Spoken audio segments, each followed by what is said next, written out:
So, absolutely. Yeah. Oh, yeah. All right, let's switch gears here. And the Ministry of Foreign Affairs has called on Kenyans in the Middle East to ensure that they are registered with the nearest mission and update their contact details, next of kin and emergency contacts.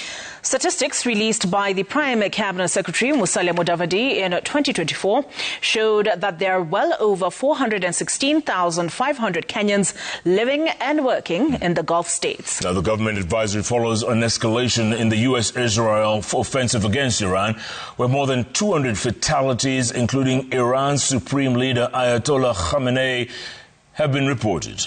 Retaliatory attacks by Iran have also caused injury, damage and deaths in the neighbouring Gulf states and Israel. Our very own Olive Burrows reports.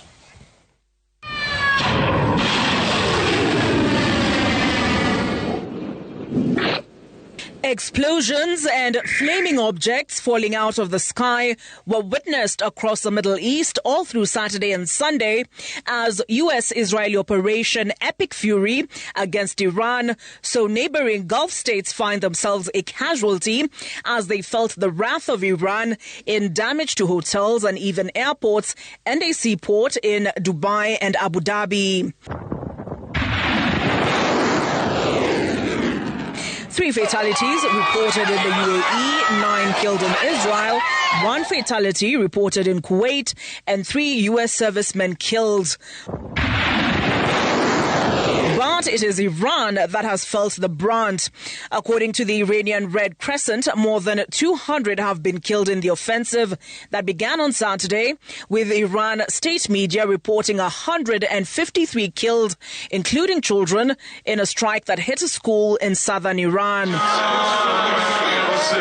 News of Iran's supreme leader Ayatollah Ali Khamenei's death was met with both protests and celebrations in Iran, with U.S. embassies targeted by his supporters in Iraq and Pakistan.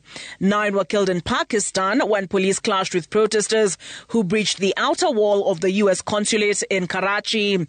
Khamenei was killed in an attack on his compound in Tehran on Saturday. The raid also killed his daughter, grandchild, daughter-in-law, and son-in-law. The shocks of the conflict could, however, be felt across the globe, given 20% of the world's oil and gas passes through the Strait of Hormuz, and the Middle East is an air travel hub. Global air travel remained heavily disrupted as continued airstrikes kept major Middle Eastern airports, including Dubai, the world's busiest international hub, closed in one of the biggest aviation interruptions in recent years.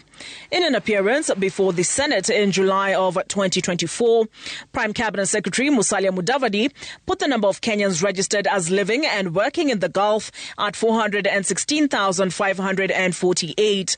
Saudi Arabia hosting the largest population of 310,266, followed by Qatar 66,025, UAE at 23,000, Bahrain 8,000, Oman 5,392, Kuwait 3,515, Iran 200, and Iraq 150. It is not clear how long the impact of the war in the Middle East will continue to be felt, as an emergency UN Security Council meeting on Saturday only served to expose the divisions therein. Olive Burrows, Citizen TV. Thanks for that.